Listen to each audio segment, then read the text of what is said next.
Well, if we look outside of our window right now, we might look at things and say, well, everybody's very much in sync right now. All the central banks are raising interest rates, and every economy that we can see seems to be dealing with inflation. They're all carbon copies of each other. So what's going on is actually a global phenomenon. And I want to challenge that thought right from the get-go here. So let's start off this presentation with a tale of two economies. Let's look at Canada and the US. This is where I go to the housing market in the US. Now, everybody's interested in the housing market because I think we all live in houses, whether we rent them or own them. And it's something that's near and dear to our hearts.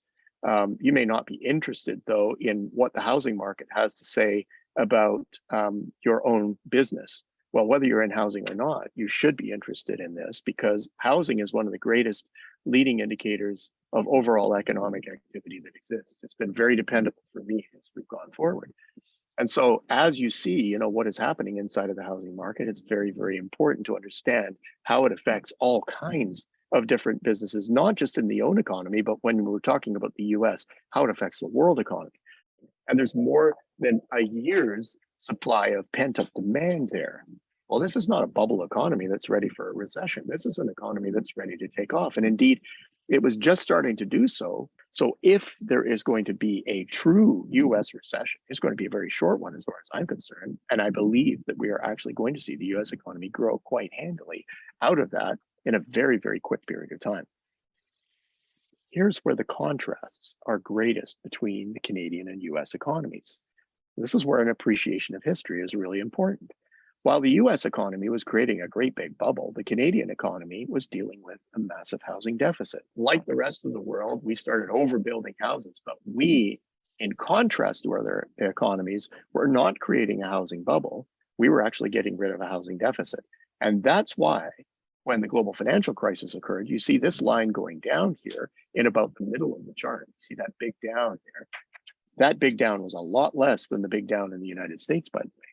And our recovery was almost instant. You see how quickly it comes back up. And our orange line there is 185,000 starts. I believe that that is Canadian demographic requirements. And at one point in time, the Bank of Canada used to agree with me on that. Well, since then, because we were so proud of how strong our economy was and how robust our recovery was at that point in time, in contrast to what was going on south of the border, we started building like crazy. And now on the end of this chart, you can see that we have an egregious overage of housing inside of Canada.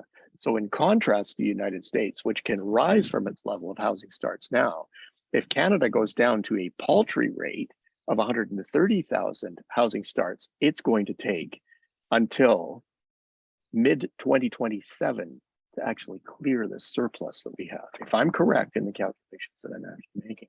Well, could you imagine, a different set of circumstances in the Canadian and US economies?